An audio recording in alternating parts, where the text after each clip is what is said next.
देखिए, जब भी आप कोई रिपोर्ट देखते हैं तो उसमें आपको कई सारी चीज़ें देखने को मिलती है जिसके बारे में हमें पता नहीं होता है। और कई बार हमें खुद से टेस्ट कराना पड़ता है और हमें ये नहीं पता होता है कि हमें किस चीज़ के लिए कौन सा टेस्ट कराना चाहिए। तो आज की वीडियो में हम उसी के बारे में बात करने वाले हैं। आज की वीडियो में हम आपको सभी टेस्ट के बारे में बताएंगे जो कि बहुत ही कॉमन है और अक्सर कराए जाते हैं। तो यहाँ पे हम केवल ऐसे टेस्ट के बारे में बात करने वाले हैं जो कि बहुत ही कॉमन है, जैसे कि शुगर के लिए, लीवर के लिए, किडनी के लिए आदि। तो यहाँ पे हमारा पहला टेस्ट है CBC। इसकी फुल फॉर्म होती है कंप्लीट ब्लड काउंट। तो ये एक बहुत ही कॉमन टेस्ट है जो कि लगभग सभी को कराना होता है। जब भी कोई बीमार हो जाता है या फिर उसे कोई प्रॉब्लम होती है तो ऐसी कंडीशन में CBC कराया जाता है। तो इससे हम ये जान पाते हैं कि हमारा खून कितना है, हमें कोई इन्फेक्शन तो नहीं है, या फिर हमारे ब्लड में प्लेटलेट्स की संख्या कितनी है। तो इसमें हमें नॉर्मली 4 चीज़ें देखनी होती है। एक होता है इसमें हीमोग्लोबिन, एक होता है इसमें लिम्फोसाइट, इस्नोफिल एंड प्लेटलेट्स। तो हीमोग्लोबिन से हमें ये पता चलता है कि हमारे अंदर खून कितना है। लिम्फोसाइट से हमें ये पता चलता है कि हमारी बॉडी में कोई इन्फेक्शन तो नहीं है। इस्नोफिल से पता चलता है कि हमारी बॉडी में कोई एलर्जी तो नहीं है। एंड प्लेटलेट्स से हमें पता चलता है कि हमें डेंगू या फिर टाइफाइड तो नहीं है। बाकी इनकी वैल्यू कितनी रहती है और हम कैसे जानेंगे कि हमें कोई बीमारी है, उस पर हम पहले वीडियो अपलोड कर चुके हैं। तो उस वीडियो का लिंक हम आपको नीचे डिस्क्रिप्शन बॉक्स में दे देंगे, जहाँ से आप उसे देख सकते हैं।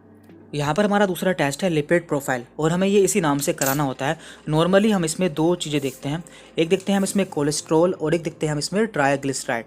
देखिए, हम इसे कब कराते हैं? ऐसे लोग जो कि काफ़ी मोटे होते हैं या फिर जिनमें काफ़ी वसा होती है, और या फिर ऐसे लोग जिनमें हार्ट वाली प्रॉब्लम्स होती है, तो उन्हें ये टेस्ट कराना होता है। क्योंकि कोलेस्ट्रॉल या फिर ट्राइग्लिसराइड का बढ़ जाना हमारे लिए अच्छा नहीं होता है, तो उसको जानने के लिए हम इसका टेस्ट कराते हैं। क्योंकि ये जो कोलेस्ट्रॉल होता है या फिर जो वसा होती है हमारी खून की नलिकाओं में जमा हो जाती है, जिससे हमें आगे दिक्कतें हो सकती हैं। इसके बाद यहाँ पर है LFT। इसकी फुल फॉर्म होती है लीवर फंक्शन टेस्ट। तो इसके द्वारा हम जान पाते हैं कि हमारे लीवर में कोई प्रॉब्लम तो नहीं है। तो नॉर्मली हमें इसमें 2 चीज़ें देखते हैं। Number 1 bilirubin and number 2 SGOT and SGPT। यदि किसी का बिलीरुबिन बढ़ जाता है तो हम मान लेते हैं कि उसे पीलिया या फिर जॉन्डिस हो चुका है। और इसी तरह से SGOT एंड SGPT से हम जान पाते हैं कि हमारे लीवर में और कोई प्रॉब्लम तो नहीं है या फिर हमारा लीवर कितना काम कर रहा है। तो इस तरह से LFT से हम जान पाते हैं कि हमारे लीवर में कौन सी प्रॉब्लम है। इसके बाद यहाँ पर है TFT। इसकी फुल फॉर्म होती है थायराइड फंक्शन टेस्ट। तो इस टेस्ट के द्वारा हम जान पाते हैं किसी को थायराइड तो नहीं है। देखिए, थायराइड 2 तरह का होता है, एक होता है हाइपर थायराइड और एक होता है हाइपोथायराइड। जब किसी को हाइपोथायराइड हो जाता है तो उसका वेट काफ़ी बढ़ जाता है। तो ऐसे लोगों में जानने के लिए कि उन्हें थायराइड तो नहीं है, ये टेस्ट कराया जाता है। तो नॉर्मली हम इसमें TSH की वैल्यू देखते हैं। TSH एक हार्मोन होता है, इसकी फुल फॉर्म है थायराइड स्टिमुलेटिंग हार्मोन, जिसकी नॉर्मल वैल्यू होती है 0.55 से 4.78। यदि ये 4.78 से ऊपर हो जाता है तो हम मान लेते हैं कि इसे हाइपोथायराइड हो चुका है। अब हम बात करते हैं शुगर टेस्ट के बारे में, यानी कि ऐसे लोग जिन्हें डायबिटीज़ या फिर शुगर होने की संभावना रहती है तो उनमें कौन से टेस्ट कराए जाते हैं। तो उनमें 3 तरह के टेस्ट कराए जाते हैं। एक होते हैं फास्टिंग, एक होता है पोस्ट पेरेंटल यानी कि PP, और एक होता है HbA1c। जो फास्टिंग होता है ये टेस्ट खाली पेट कराना होता है और इसमें जो वैल्यू होती है वो 100 से कम आती है। इसके बाद है यहाँ पर PP यानी कि खाना खाने के 2 घंटे बाद। इसमें जो वैल्यू होती है 140 से कम होनी चाहिए। और एक होता है HbA1c। इस टेस्ट के द्वारा हम जान पाते हैं कि हमारी 3 महीने की शुगर कितनी रही है, और इसमें जो वैल्यू होती है वो 5.7 से कम आती है। तो यदि इतनी वैल्यू आती है तो हम जान पाते हैं कि इस पेशेंट को डायबिटीज़ या फिर शुगर नहीं है। इसके बाद यहाँ पर है KFT यानी कि किडनी फंक्शन टेस्ट। इस टेस्ट के द्वारा हम जान पाते हैं कि हमारी किडनी में कोई प्रॉब्लम तो नहीं है। देखिए, जब भी हमारी किडनी में कोई प्रॉब्लम होती है तो हमारी बॉडी में स्वेलिंग यानी कि सूजन भी आ जाती है।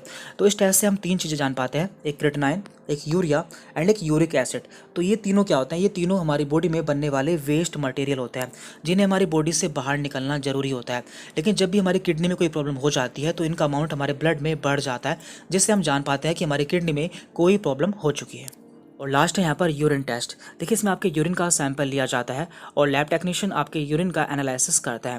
देखिए, वैसे तो इसमें बहुत सारी चीज़ें देखी जाती है, लेकिन यहाँ पर केवल हम ऐसी चीज़ों के बारे में बात करेंगे जो कि काफ़ी कॉमन है, जैसे कि ग्लूकोज, प्रोटीन एंड ब्लड। यदि किसी के यूरिन में ग्लूकोज देखने को मिलता है, मीन्स उसे डायबिटीज़ की प्रॉब्लम हो चुकी है। Number 2 protein. यदि किसी के यूरिन में प्रोटीन देखने को मिलता है, मीन्स उसके किडनी में कोई इन्फेक्शन है या फिर और कोई प्रॉब्लम हो चुकी है। एंड नंबर 3 है यहाँ पर ब्लड। यदि किसी के यूरिन में खून देखने को मिलता है, मीन्स उसकी पेशाब की नली में कहीं डैमेज हो चुका है, या फिर उसे UTI है, या फिर उसके किडनी में स्टोन है। तो इसके अलावा कई सारी प्रॉब्लम हो सकती हैं जिसका पता हम टेस्ट कराकर कर सकते हैं। यहाँ पे हमने मैक्सिमम टेस्ट कवर कर लिए हैं। यदि इसके अलावा आप किसी और टेस्ट के बारे में जानना चाहते हैं तो आप हमें नीचे कमेंट करके बता सकते हैं, हम उस पर अलग से वीडियो अपलोड कर देंगे। Thank you very much.